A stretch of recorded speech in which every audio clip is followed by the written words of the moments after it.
Good afternoon, everyone, and welcome to today's webinar, Making Strides in Sustainability.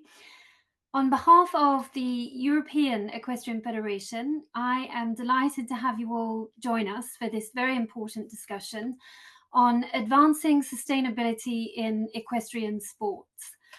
There are many of you joining us today who I already know, but for those who don't know me, my name is Shannon Bouchard-Gibbons, and I am the Communications Manager at the EEF.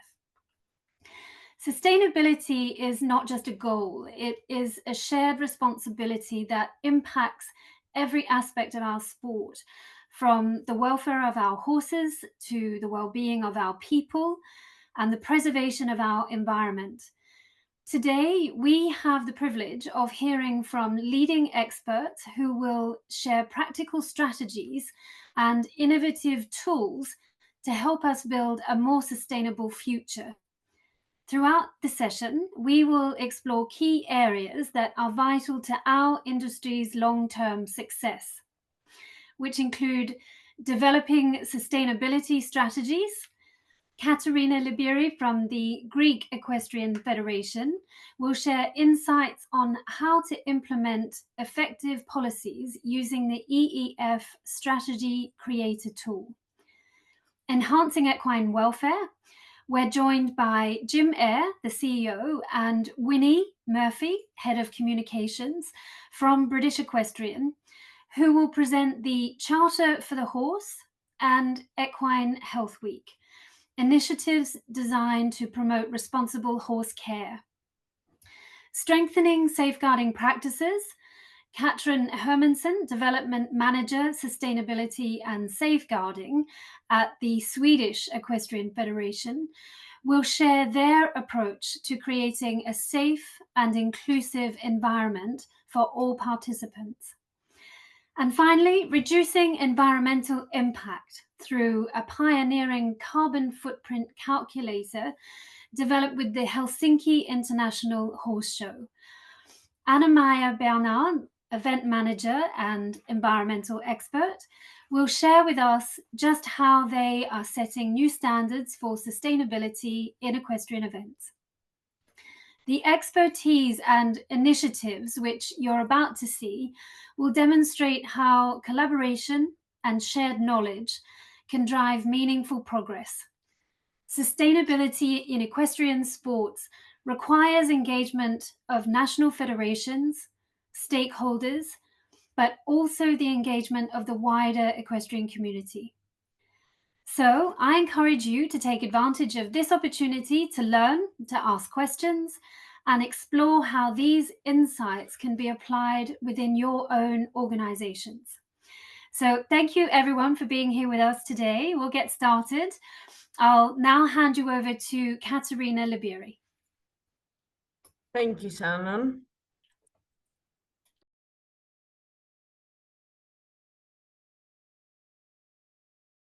Hello and welcome everyone. My name is Katerina Liberi and I would like to thank you for taking the time to join us. The specific focus of today's webinar, the second in this series, is to explore how the tool provided by the European Equestrian Federation on its dedicated sustainability website can be effectively utilized. Additionally, I will outline the steps that the Hellenic Equestrian Federation has taken in this direction. Let's get started.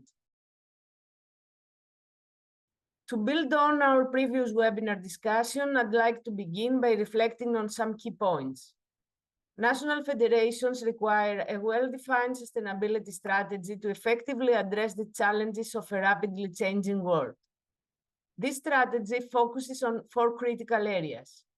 First, it recognizes the impact of climate change on sports, emphasizing the need to adapt to challenges such as extreme weather and resource scarcity to ensure the feasibility and safety of events. Second, it highlights the importance of reevaluating and updating competition rules and venues to remain relevant and resilient while meeting modern environmental and social demands.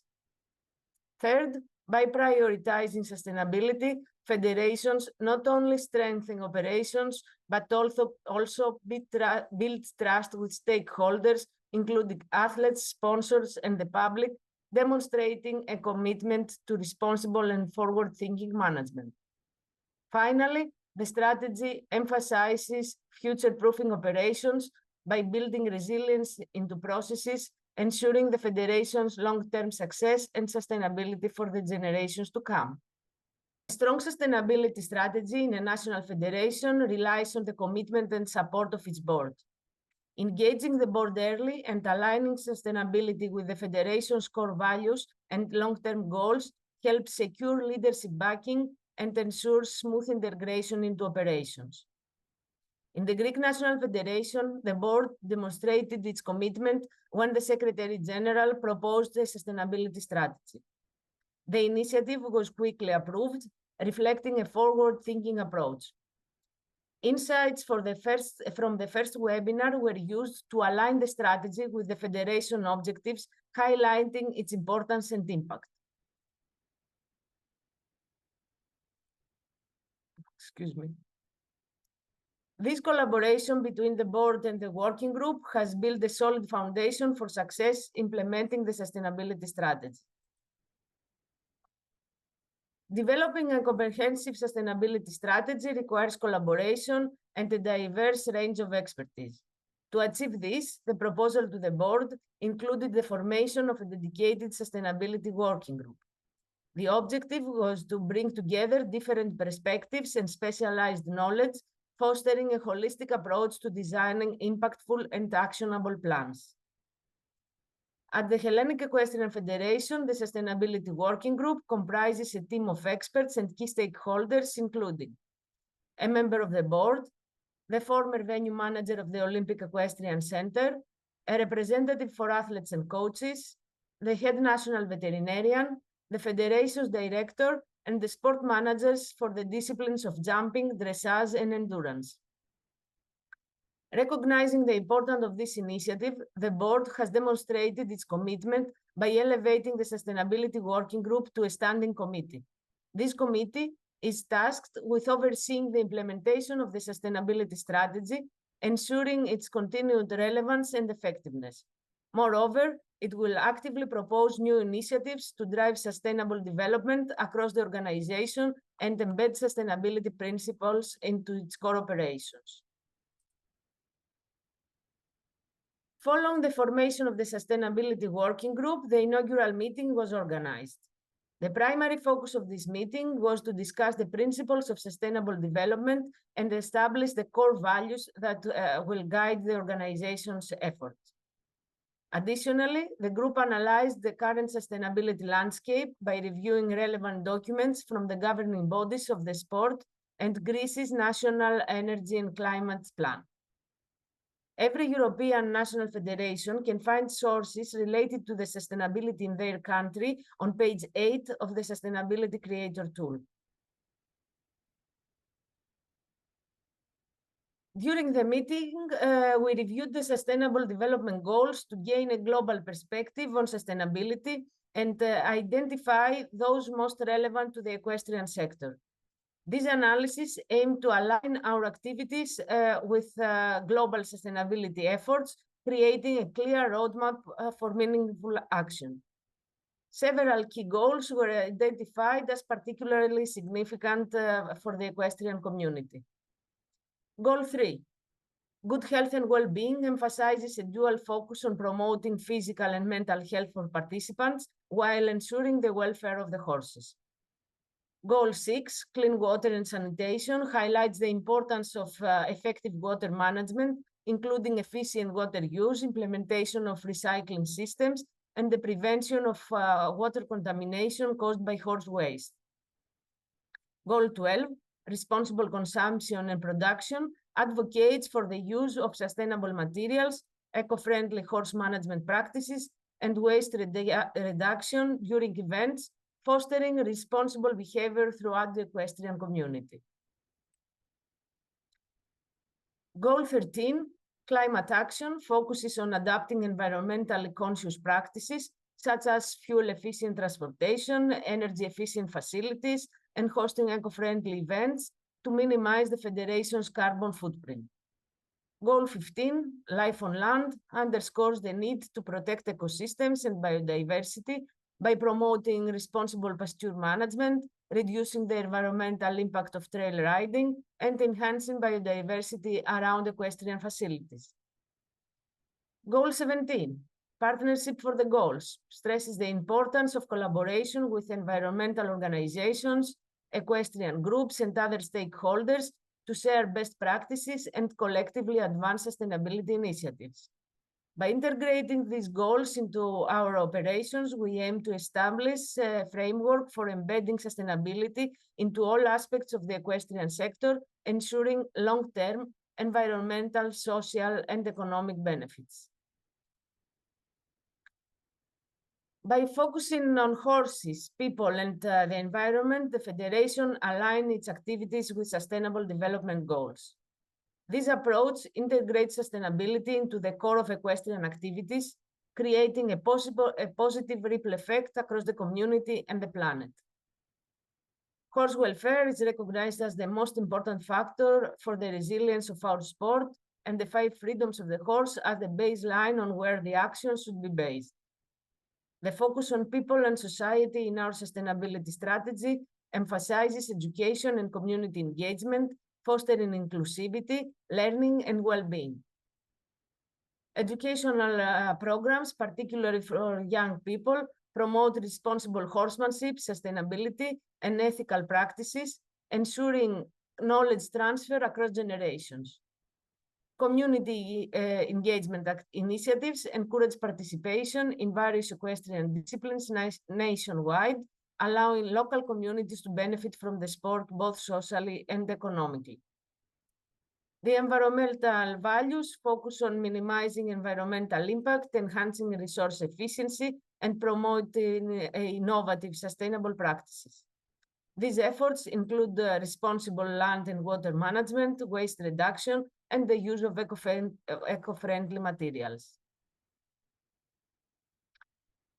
The outcome of our first meeting laid the groundwork for developing our sustainability strategy plan. Through collaborative discussions, we addressed key questions that define the strategy's context and framework as outlined on page 16 of the Strategy Creator Tool. The strategy document that will be produced will contain information about the purpose, serving as a roadmap to integrate sustainability into the Federation's operations, reason, highlighting the need to address environmental, social, and economic challenges in equestrian sports, our approach, describing a structured plan focusing on environmental responsibility, horse welfare, and community engagement, impact, emphasizing benefits for members and stakeholders, ensuring inclusivity and shared values, and the outcome we wish to achieve of the implementation of the strategic plan.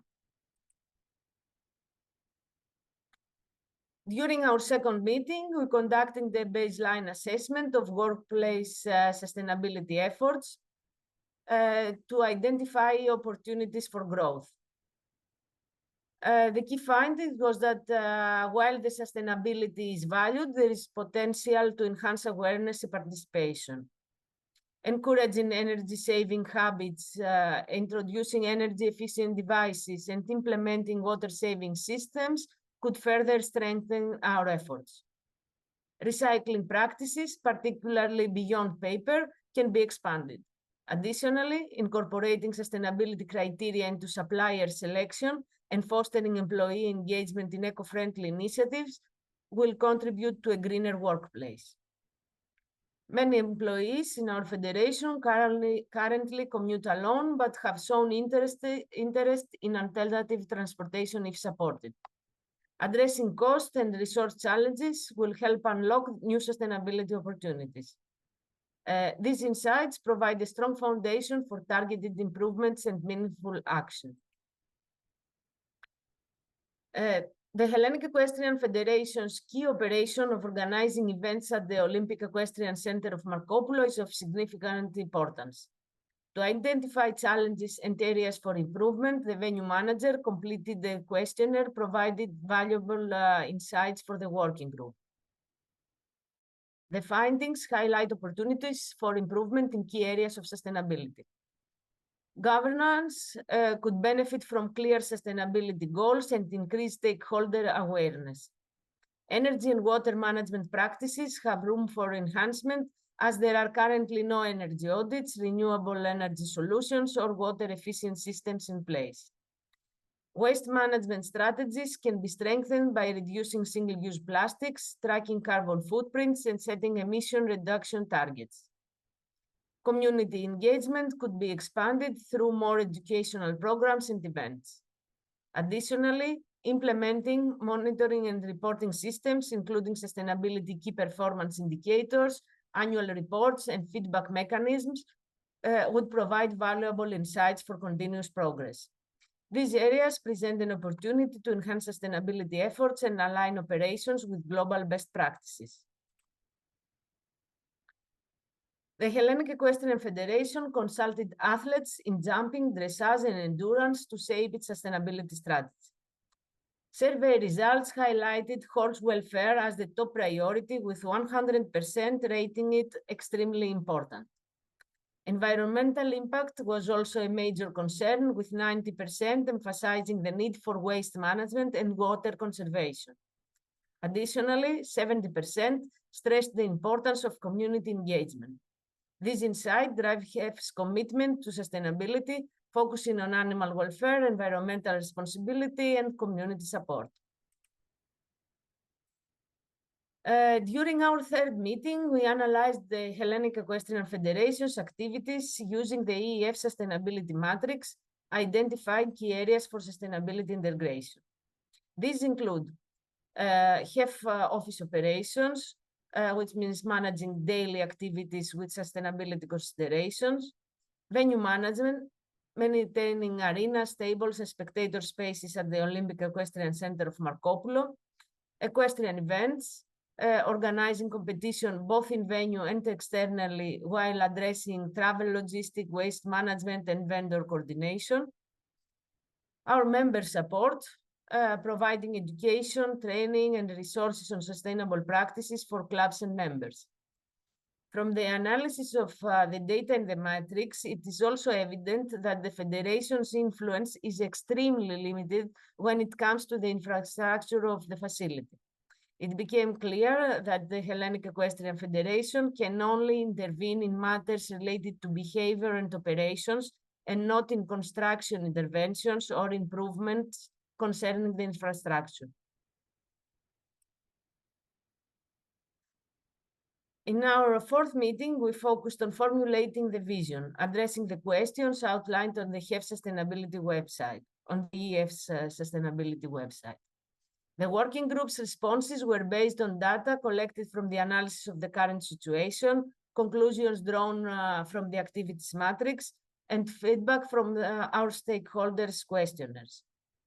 The vision is the foundation of our strategy, answering the critical question, where do we want to go? It defines the why behind our actions, providing clarity and purpose.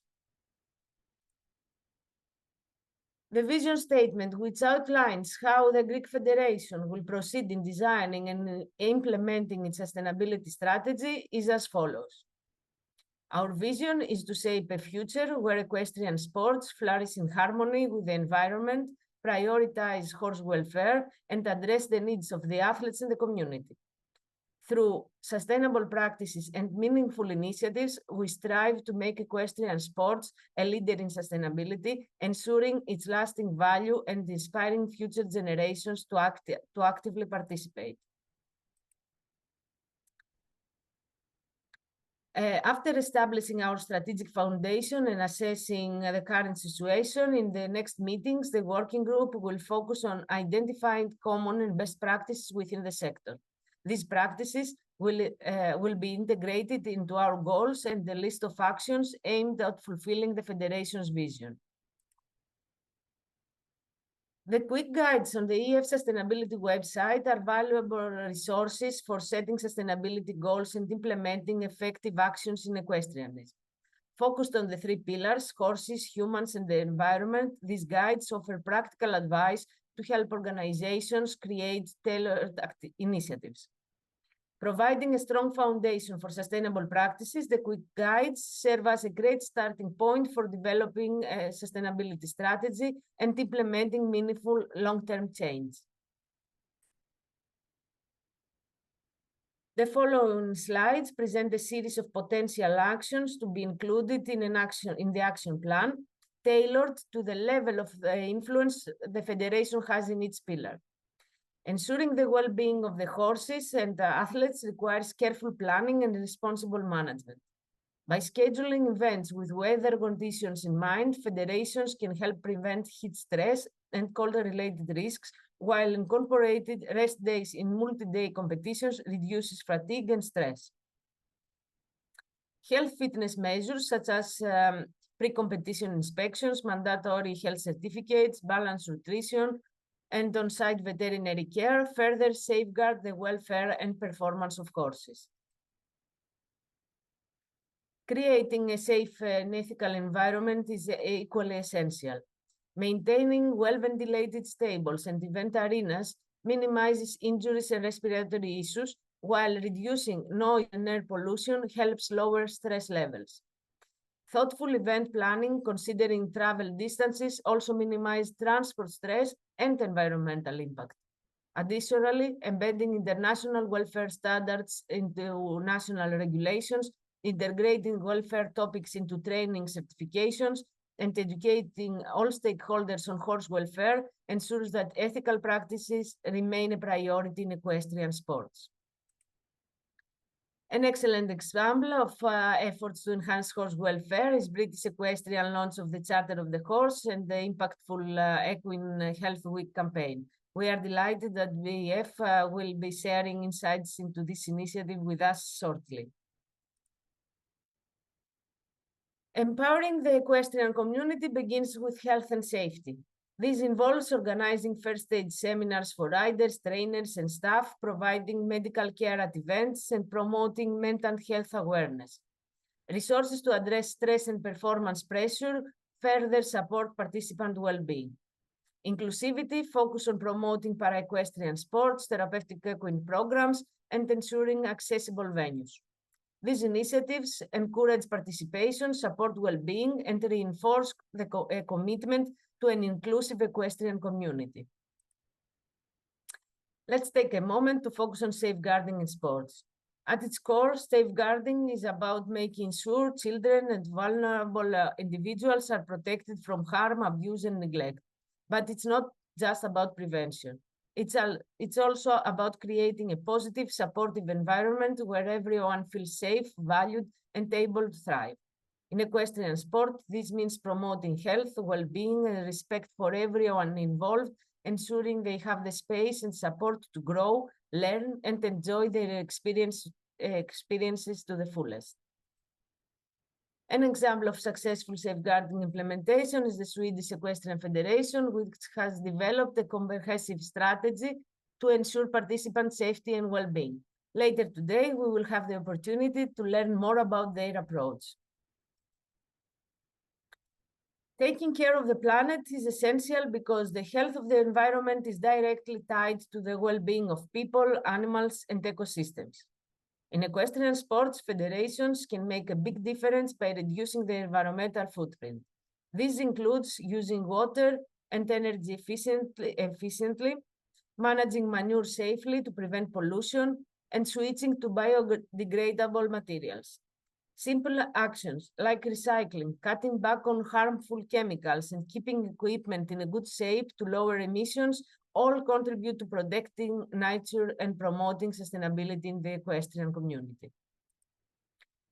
Federations can also lead the way by focusing on education. Teaching staff, riders, and stakeholders about sustainable practices and how to prevent pollution is a great starting point. Setting realistic goals to reduce environmental impact and being open about progress helps build trust. Partnering with environmental organizations and finding innovative solutions can make efforts even more impactful. By embracing eco-friendly methods in events and facilities, federations can inspire others and ensure a green future for the sport. Sport federations are committed to promoting their sport with competitions and events at the heart of their mission. A prime example of sustainable event management is the Helsinki International Horse Show, which has taken significant steps to reduce its carbon footprint. Today, we will also have the opportunity to learn valuable insight from this pioneering event.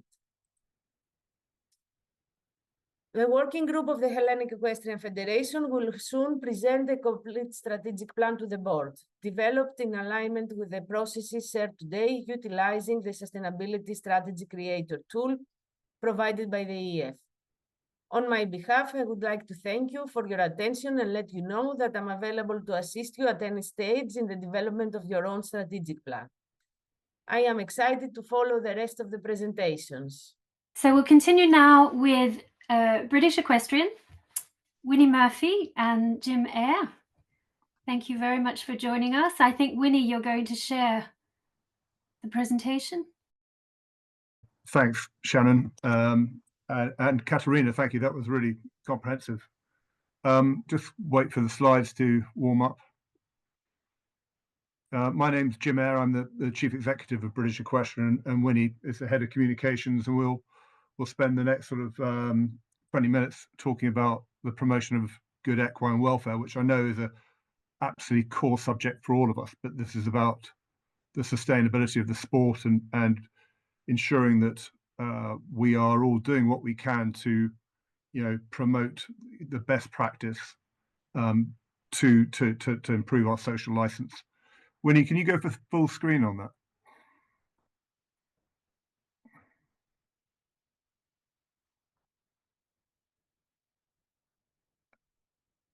Okay, fine. A quick introduction about British Equestrian. We are a federation, so that makes it slightly different from a normal governing body. We're blessed with 20 members in our family. Winnie, these slides have disappeared, but we have 20 member bodies. That's ranging from the FEI disciplines and principally the Olympic disciplines of dressage, jumping, and eventing.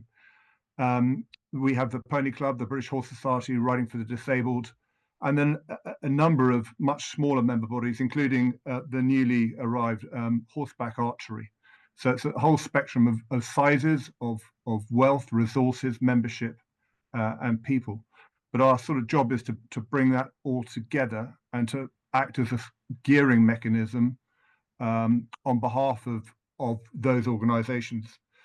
We're also, we are connected to government, to the FEI, and to the various departments and the sporting bodies, and we have to make sure that their policies and their direction, whether that's the stuff on athletes, on concussion, but also on welfare of animals, particularly with our Department of the Environment and Food and Rural Affairs, that we comply, but also that we represent our sector and make sure that we advocate on behalf of our sport and of our member bodies.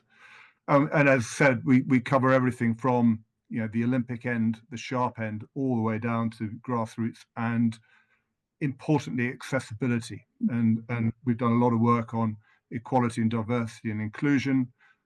As said before, we've done some work on concussion and making sure that our policies are up to date. We're doing work on sustainability.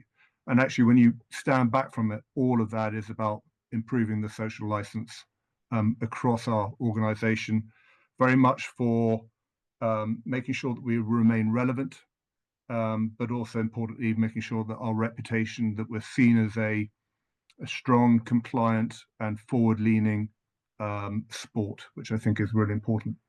Next slide, Winnie.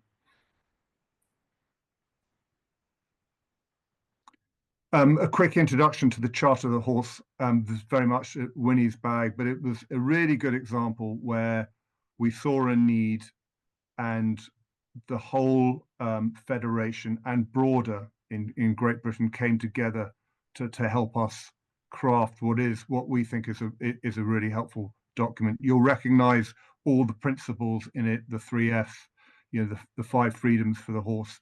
but it was a really good piece of work which Winnie led on. Winnie, over to you.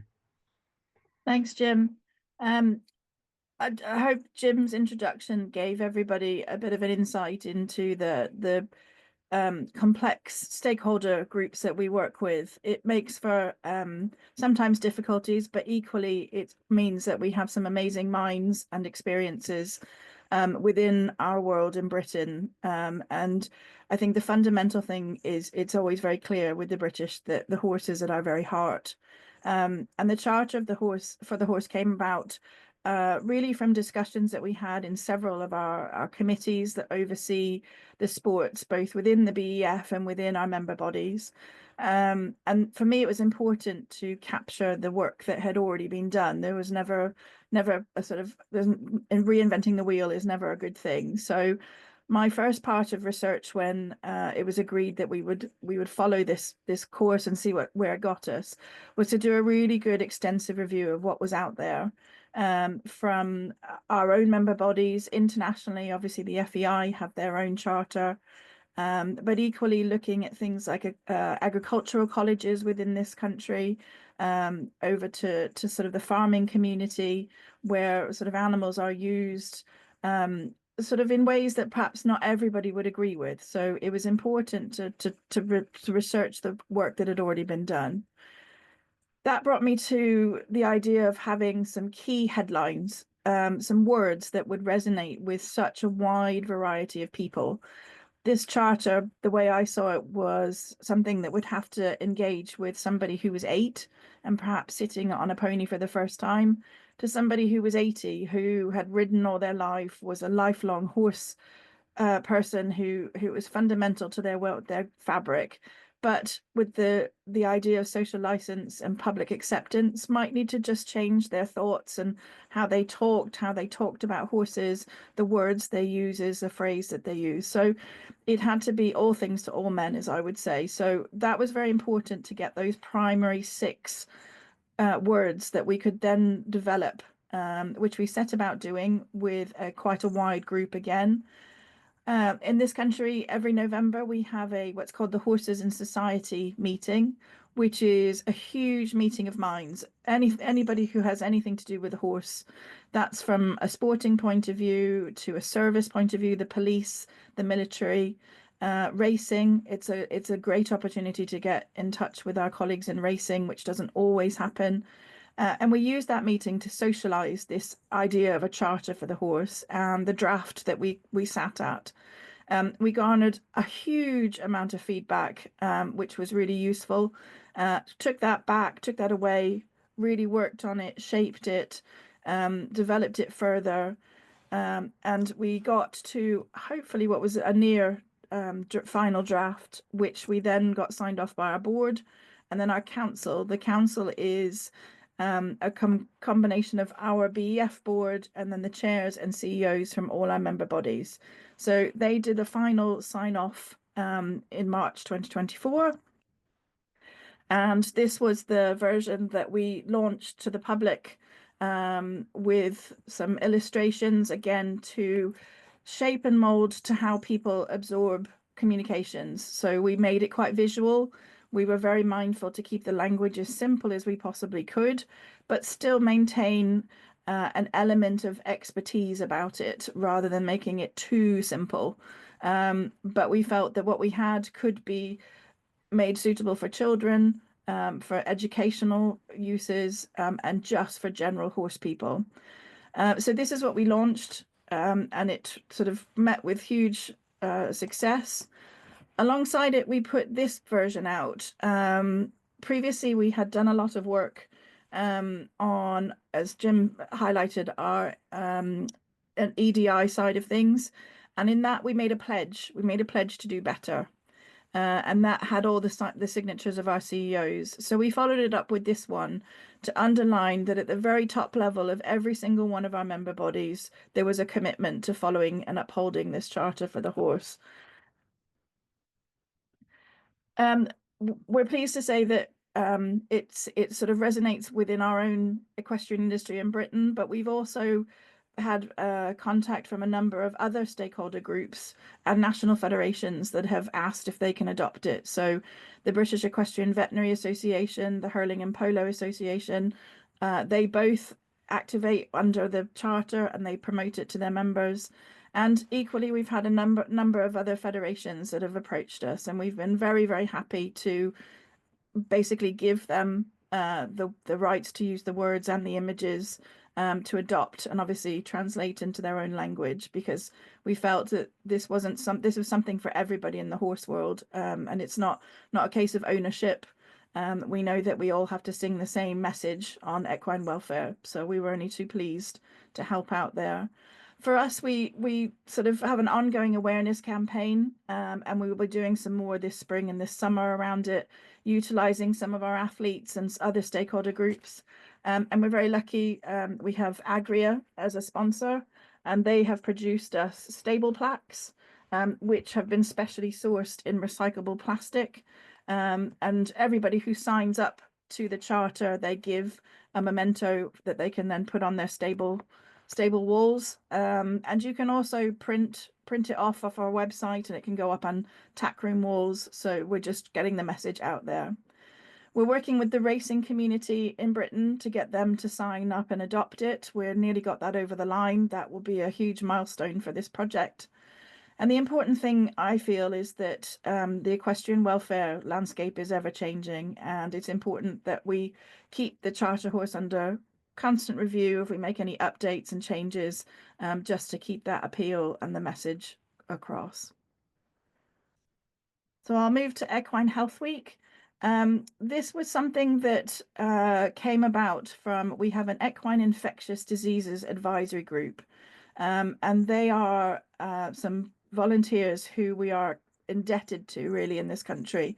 They are some leading veterinarians with a focus on biosecurity, and we are very much guided by them in a bid to prevent any serious outbreaks, but also if we do have an outbreak. And we had discussed at length that the whole concept of biosecurity wasn't very exciting for the equestrian public. It was not easy to get them engaged. So we talked about running an Equine Health Week, and it sprung from there, really. We made the first one for 2022 at the end of the year, but we felt that it didn't fit quite so well at the end of the year. So we held off a little bit and we rang it in spring 2024, just when things are waking up a bit more in Britain as the weather gets a bit better. We have a lot more daylight, so people get more active with their horses. So we changed the date to try and tie in with competitions ramping up. We're very lucky in the Federation, as I'm sure you all are, between our member bodies, our committees and our world-class programme, that we have a huge amount of expertise, and we really wanted to harness that and share that best practice, share the knowledge, and just get the best people with the best information out there. It also gave the opportunity that we could complete some lasting resources. So we have graphics, podcasts, webinars, posters, which we prepared as a result. And we use those ongoing, and we make those available again to our member bodies. They can co-brand them up for their own use, so that the message is consistent. And we were also very careful that we know we have a number of good work going on in this country, particularly around equine influenza and strangles. So we wanted to complement those campaigns. We didn't want to tread on any toes. So the first one in 2022 was very much had a biosecurity and disease focus to tie in with that advisory group. So we looked at flu, strangles, EHV, tetanus, ringworm, anything associated with breeding, and some of the more exotic diseases, which touched on obviously the environmental sustainability element, because in Britain, we know that there are a number of diseases coming sort of from Africa and further afield that are sort of making their way to British shores. So we wanted to get that education going. A lot of it was based on top tips, so an easy way to learn for people. And there were some graphics around general health, taking your horse's TPR, some of the basics, traveling horses, going to competitions, and isolating new arrivals on the yard. We had a daily vet talk, that we did either as a webinar or as a podcast. And I've just put some of the social stats on there for you, just to sort of give an idea of the reach that we got. Those are just from Facebook and Instagram. And there's a link on each of these pages, which Shannon, if you share the slides, people can link through to the resources and all the output for each of them. And then 2024, we put more of a focus onto welfare and wellness. We tried really hard to get all the W's in there, but we got to weight and worms and welfare, and that kind of, we stalled a little bit. So we were looking at general sort of soundness issues, disease prevention and protection alongside weight. We have a problem in this country with overweight horses as opposed to underweight ones. But it's something that we are really keen, because being overweight obviously is as much of a welfare issue as being underweight. And general welfare, which touched on a number of topics. We really sort of engaged with the podcast this time because we've had a really good response to those, and we have we're pretty good at sort of putting those together, and it's a great way of pulling different viewpoints together. And we know that a lot of the equestrians enjoy just popping their earphones in while they're mucking out and listening to those. So it made it very much the way that people wanted to listen to them and absorb the information. But we also got a good range of posters and guidance and links together, and we have that linked to on that page on this one.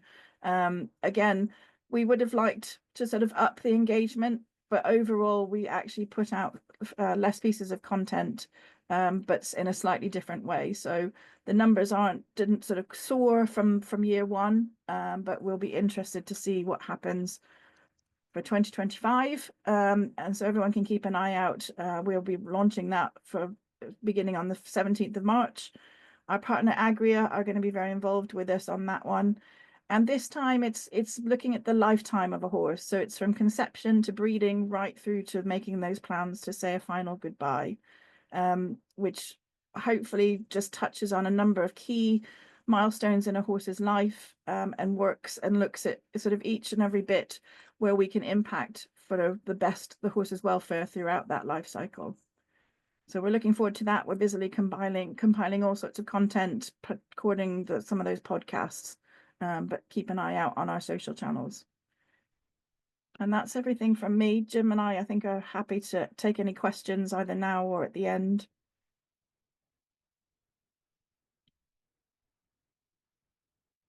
Nothing. Let me stop sharing. Thank you very much, Winnie and Jim. It's super interesting and very comprehensive. I think there's a lot we can all learn from that. We'll continue then, if there's no questions at this point, with Catrine Hermansen from the Swedish Equestrian Federation. Catrine, if you'd like to share your presentation. Thank you very much. It's so exciting to hear all these great initiatives and examples, and also amazing to be able to show some of our examples from the Swedish Equestrian Federation. And I will mainly focus on our work with social sustainability as a key part of our sustainability strategy. And I've also shared some examples with particular focus on proactive efforts to create safe environments for children and young people. And we've been working systematically on safeguarding for many years, implementing various development projects where we have specifically examined the prevalence of different types of violations. And I will mainly focus on some examples that has been possible thanks to the Stenbeck Foundation and also our main sponsors. We're also currently looking into implementation of effect measurement toolkits that will examine the effects on this work. So that is something that we're working with this year.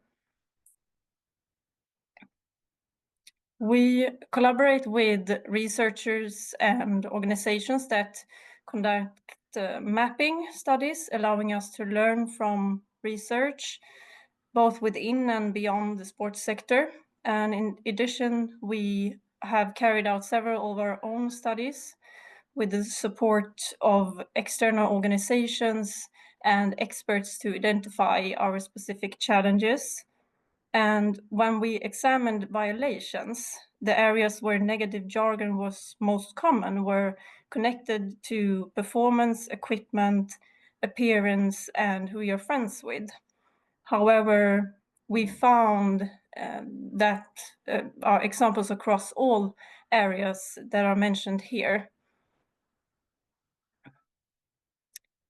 In a survey conducted with young people who have been subjected to sexual violence, a participant described that confiding in someone close or taking support from someone close, like a friend or family member, was crucial before actually taking the step to seek professional support. So we see the importance of not only supporting those affected, but also the young bystanders around the person who has spoken up. And previous studies for example, from 2019, have also shown that young people under 18 have sometimes been left to handle difficult situations on their own, including serious cases of harassment and misconduct. And when we look into the experiences of leaders, previous studies show that many leaders are doing their best in creating safe environments for young people, but that they need more knowledge and training and support on how to act. And during one of our training sessions, actually a highly engaged leader, she said that this is so important, and she also said that I'm so happy that bullying doesn't exist in our stable. And a few weeks later, she actually came back to us, and she said that she had used the different materials, and she said that I was so wrong. And she said that she talked to the young people and that she realized that they actually have really, really big problems, but that they're now they're going to do something about it. And so basically, simply by asking the children made such a big difference in this case. And we often say that, I mean, the common saying is that young people are the future, but they're also the experts on what it means to be young today. And an important method for us in our safeguarding work is to ensure that we not only apply a children's rights perspective, but also incorporate children's own perspectives. And we have placed a strong focus on the UN Convention on the Rights of the Child and developed various tools to strengthen young people's rights while also educating adults and leaders on children's rights. And at the central level, we have structures in place both connected to the reactive cases, case management and crisis response, as well as long-term strategic efforts. For example, we have a safety council, which serves as a resource for the Federation's systematic work connected to social sustainability. And we have a legal committee and disciplinary board that are responsible for handling reports and cases. We also have internal safeguarding working groups and also for sustainability, and also a central youth section, which has a safeguarding group on its own, and also that provides really valuable input. And like I said, also the collaborations with researchers and human rights organizations is also very important to us. And we know that young people make a significant difference in the proactive safeguarding efforts. And that is something that we really want to highlight. So therefore, we have developed the Safe Sports Award. And this award recognizes youth initiatives that promote social engagement in like equal rights, non-discrimination, and an inclusive culture among children and young people in the stable. And the award is presented each year at Sweden International Horse Show.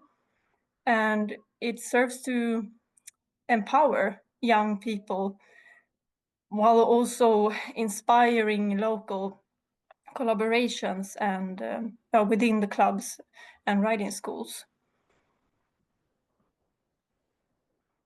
Elin, actually, which is shown on the picture here, she won the first award for her work against bullying at her local riding club. And like she says here, that they're trying to raise awareness among both young people and parents about how to behave online. The club has guidelines on how to behave on social media, and we have also had great lectures on the theme. And in our follow-up studies, we see that many of these young leaders actually become the most important person in a child's life. And they inspire others to create change, making sure that everyone feels welcome in the stable. And when we collected, I think it was 500 notes from youth and leaders about what makes a good leader, it was quite interesting because the adults answered, they said things like being structured and well organized and so on. However, when we looked into the notes from the children, one word was really standing out, and that was that a good leader is kind.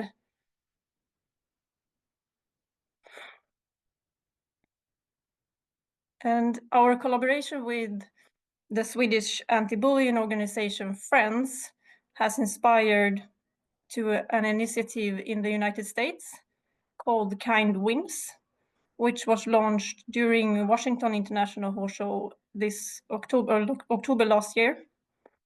And this initiative is centered around spreading kindness and good deeds, emphasizing how we all can support and uplift one another through small actions.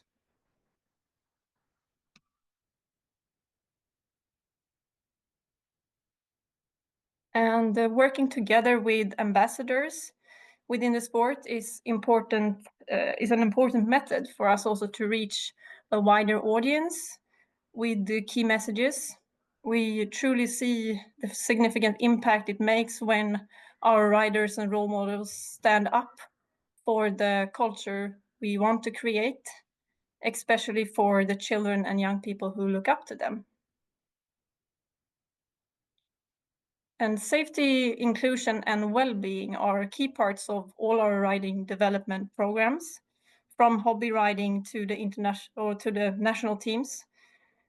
To ensure this, we provide tailored material at every level through both an educational platform and in-person sessions. And these sessions, they cover, for example, the code of conduct and regulations, what harassment and bullying are, discussions on real-life cases for an equestrian sport and how to prevent them, but also expected behavior towards others, both in the stable and online, and athletes' rights within the sport and where to seek support. We also inform our riders about support within, like, for example, organizations that offer support or anonymous support chats and so forth. And this also applies to all our leaders, educators, and officials. We have developed and implemented educational materials for them, which are regulated in our education policy. According to this policy, all training programs within the Swedish Equestrian Federation must include target group specific materials that provide knowledge about the systematic safeguarding work in equestrian sports, children's rights, how to act if something happens, and so on. And this participation in training related to safe sport is mandatory for all our leaders, ensuring that everyone, especially those in leadership roles, is not only trained but also regularly retrained on safeguarding and safety issues. And in recent years, we have also dedicated significant resources in making these courses and materials accessible through our open online platform. And we see that the more we talk about these topics, the more we create a shared language for addressing issues that can sometimes be difficult to express. And our goal is that this helps clarify sensitive subjects, making them easier to understand and act upon. It also empowers children to ask for help and enables trainers and other important adults to step in when needed. And all our clubs have access to a physical toolkit called Safe in the Stable. And this includes training materials for youth and leaders, case studies and discussion exercises on bullying, norms, and so on. Posters also and visual materials to promote inclusion and well-being, guidelines and policies, tips and tools, and information where to turn to for support.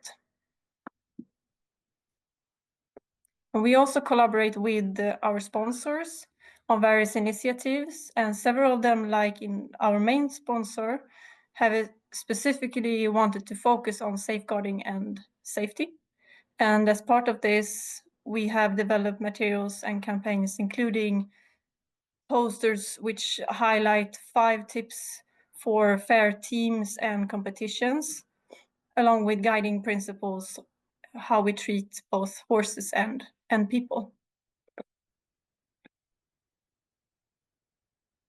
And all of these materials that are based on real life experiences from young people, leaders, and parents.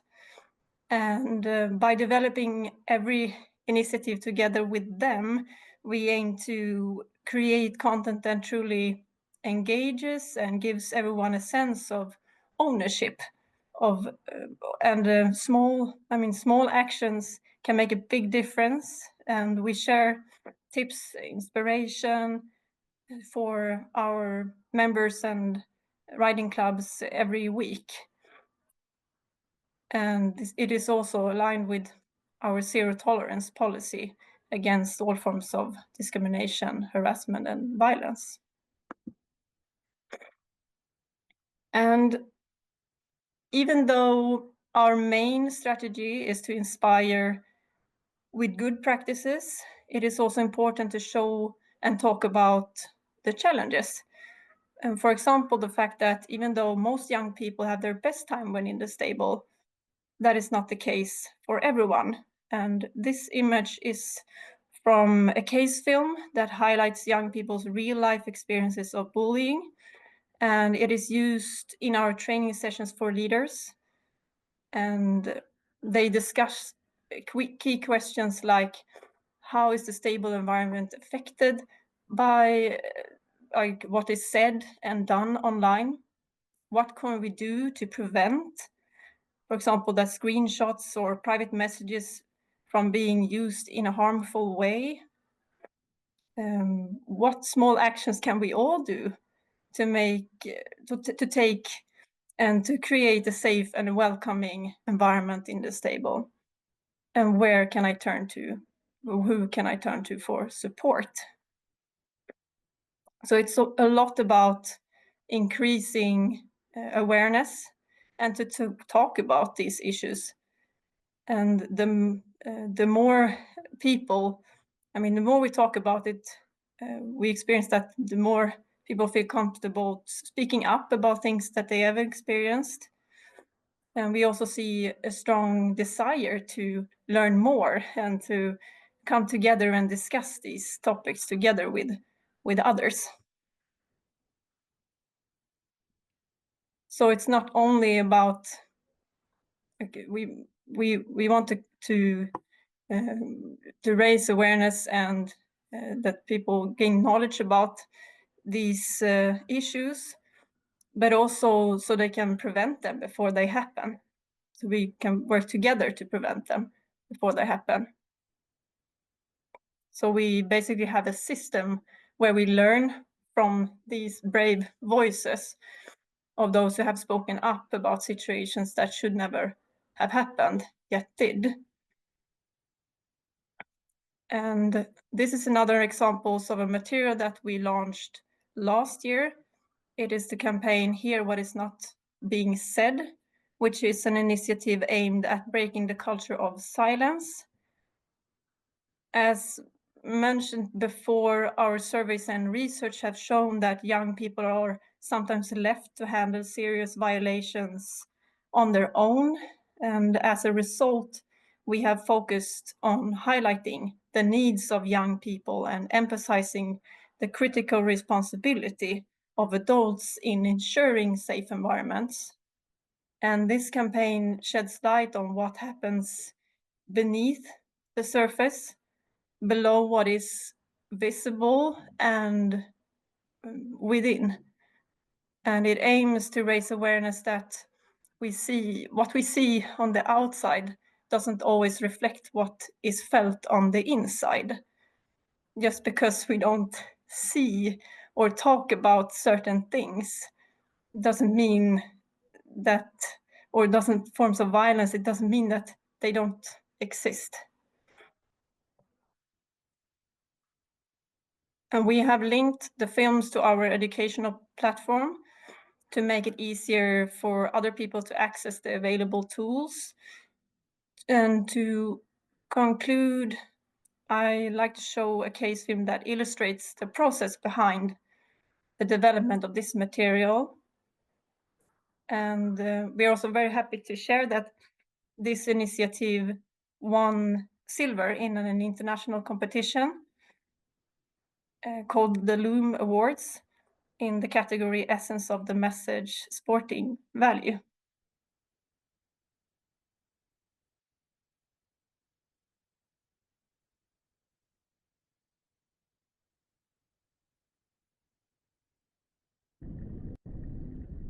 Being subjected to bullying can feel like drowning. Things happen everywhere, silently, beneath the surface, and within, even in the stable. By visualizing the intense turmoil happening inside, which outwardly can be difficult to perceive, the Swedish Equestrian Federation aimed to raise awareness among adults, encouraging them to be attentive to even the subtlest signals. As a young person, I shouldn't have to ask for help. We used the metaphor of drowning to highlight the contrast between how things appear on the surface and what is truly happening inside. You know that feeling when the world around you disappears, even though you're standing in the same place? The contrast between the warm camaraderie in the stable and the cold, lonely reality.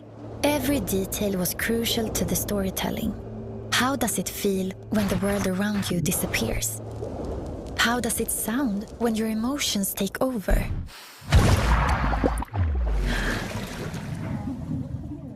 How does the emotional world differ from reality? Can you hear what isn't being said? With a limited production budget and an even smaller media budget, the Swedish Equestrian Federation was well aware that smart choices were the key to achieving maximum impact and making a real difference. The campaign had a significant impact, with over 1,000% increase in click-through rate to the Swedish Equestrian Federation's educational portal and over 2 million views of the film. This became the Federation's most successful campaign ever. The ripple effects were enormous, evoking strong emotions in both young people and adults. We young people could relate. Hör det som inte sägs. And adults felt the weight of responsibility on their shoulders. Ingen ska behöva drunkna i tystnad.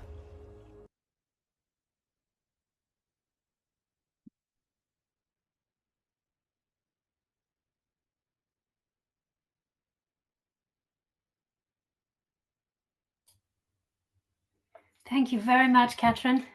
Moving on now to environmental sustainability. So we'll be joined by Anna-Maija Bernard from the Helsinki International Horse Show. If you'd like to share your presentation. Okay, thank you.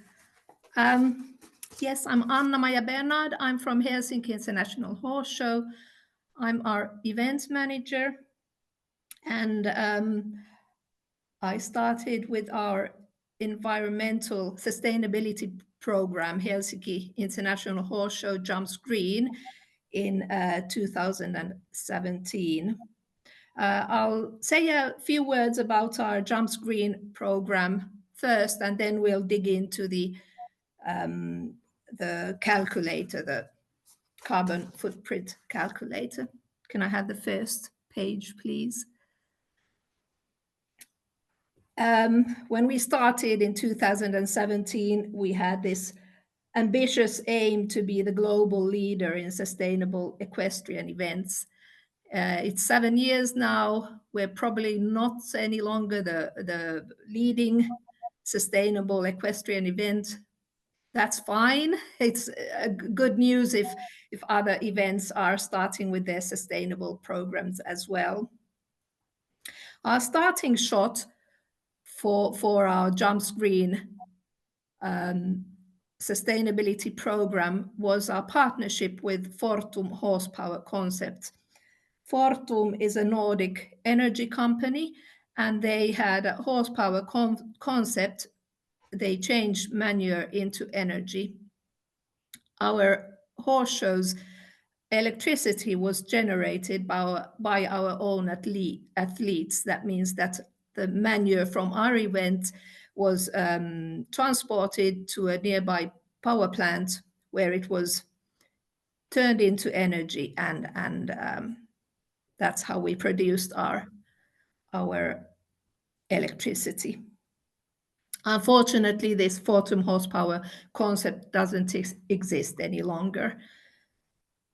But it was a nice story for 3 years. Then the following page, please. The next step in our Jumps Green program was to find a good environmental management system. We found EcoCompass, which is a national EMS system, but it's based on international standards. It's a very helpful and good tool for systematic sustainability work. It helps us create measures and engages people in our environmental process. EcoCompass is also a certificate, and to be able to maintain this certificate, we are committed to continuous improvement. This led us to start then to measure our events' carbon footprint. The following page, please. We realized that we can't reduce our footprints if we don't measure it. And we didn't know of any existing calculator. So we started to create one ourselves. We created this calculator during the pandemic years. There were 2 years when we didn't have any event, and there was plenty of time to dig into this carbon footprint calculating. The calculator was developed with some expert help, and I'll show you soon how it looks. The next page.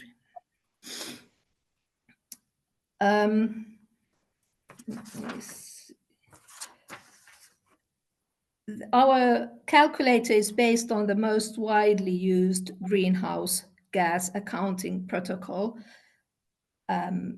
The protocol divides the emissions into 3 scopes, which will be shown on the next page.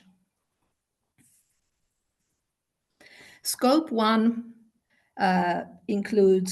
covers the direct emissions. This means if your company has a car, the event has a car, the emissions are counted in scope 1. The scope 2 covers, in our case, practically just the electricity and the heating of the event, and most of the rest emissions are in scope 3.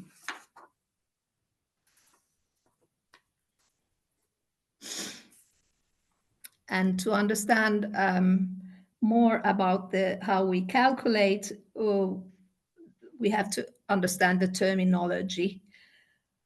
When calculating emissions, we talk about carbon dioxide equivalent. It's the unit of measurement for the warming effect of greenhouse gases. Then we need factors. The factors that we use in our calculator are based on Finnish data, and they may not be valid in other countries. The factors need to be updated yearly because they change and vary from year to year.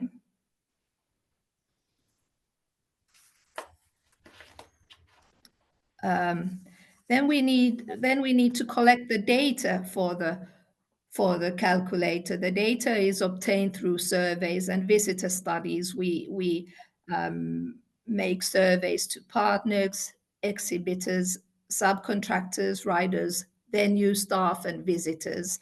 And all this data is collected and then inserted in the calculator.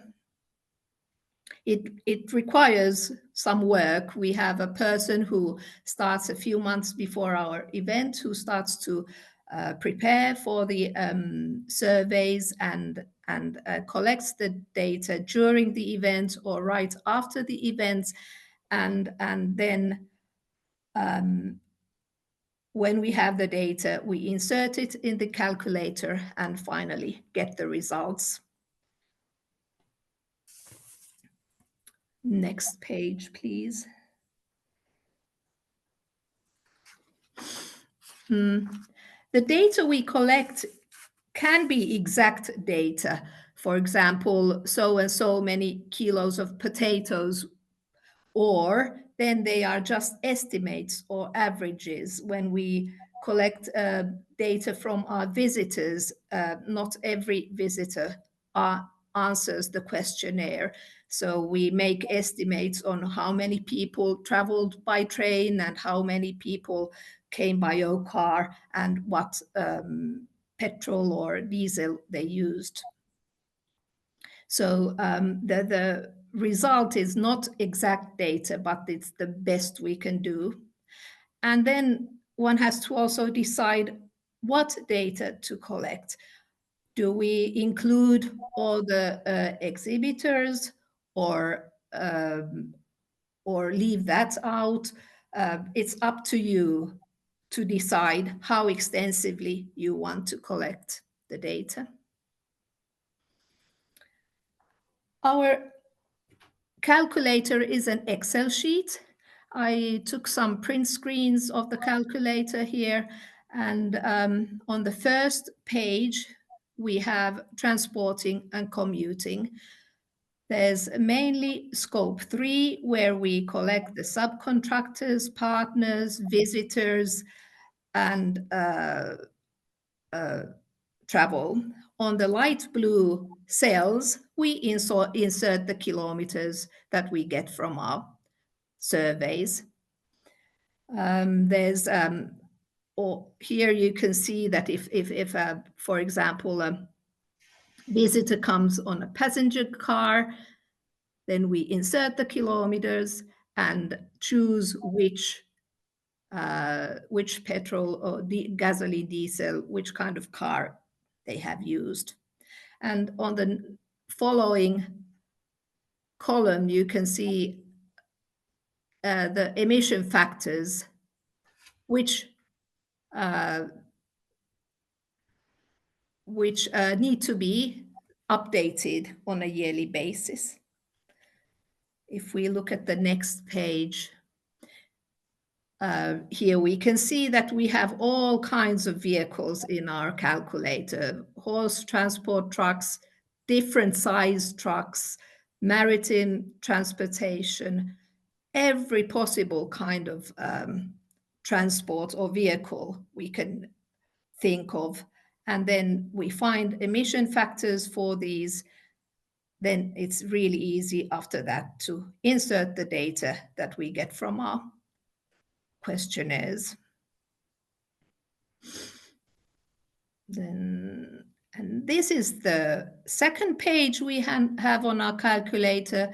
This includes all the food that is eaten at the event.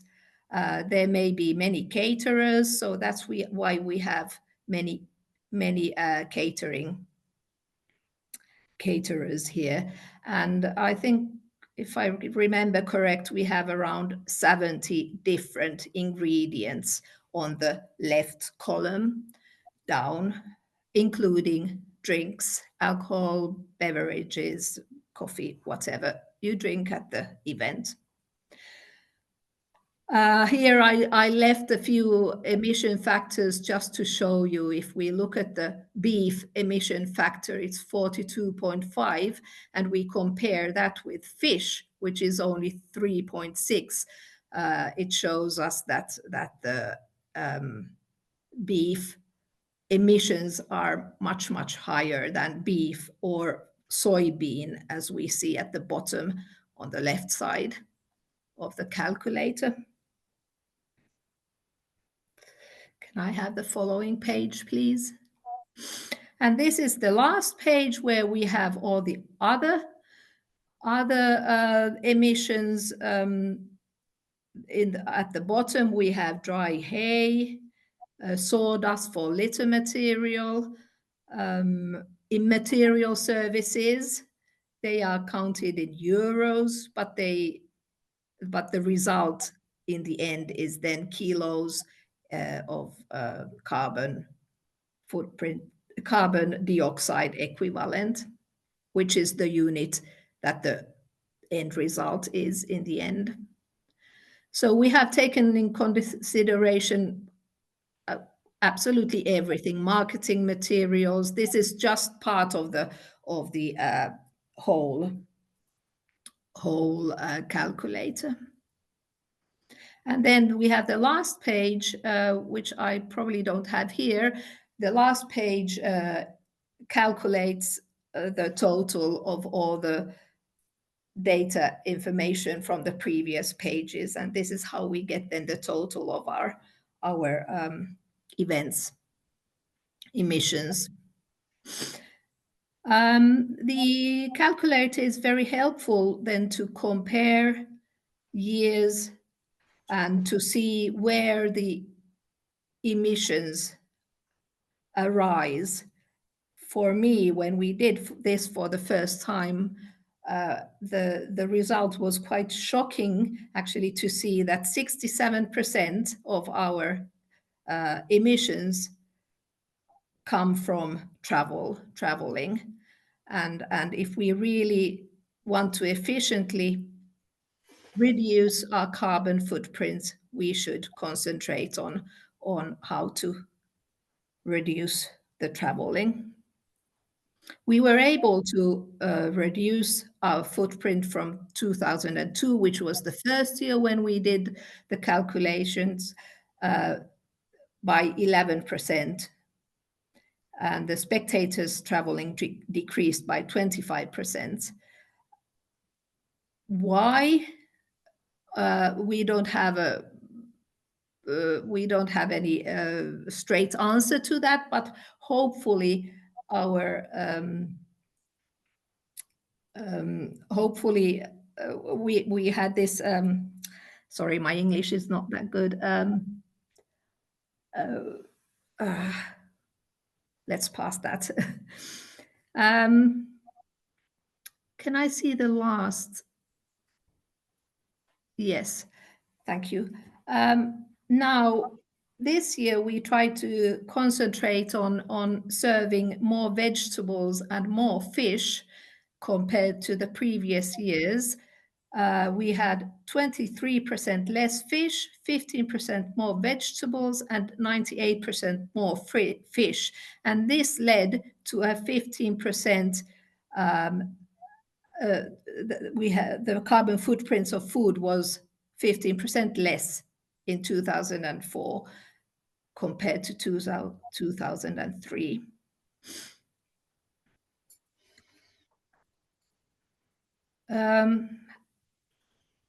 And what next? How to reduce the carbon footprint?